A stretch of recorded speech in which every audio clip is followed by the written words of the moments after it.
দোস্ত, হ্যাঁ, যে অবস্থা গ্রামের বাড়িতে, কি অবস্থা? সারা জীবন ঢাকা শহরে মানুষের বাড়িতে ভাড়া থাকা লাগবে। মনে মনে করেছিল 1 কোটি টাকা জায়গা কিনে না মন দিয়ে বেড়া বুড়া দিয়া বসে থাকবো। বাইরে আর সে করা চিন্তা ভাবছি। যে জমির দাম হচ্ছে আমার সারা জীবন মানুষের বাসাতে ভাড়া থাকা লাগবে। আই হরে চাকরি করে, গার্মেন্টসে চাকরি করে কিচ্ছু জায়গা নাই। কিনার বাড়ি করা লাগবে না।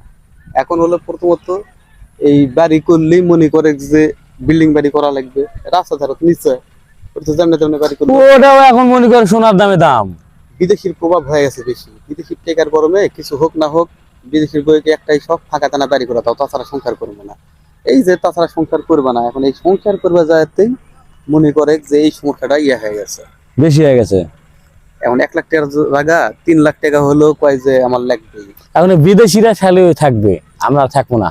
আমাকে মানুষের ভাড়া থাকা লাগবে। একটা বাড়ি মনে করে যে লাগবে, এটাই হয়ে গেছে সমস্যা।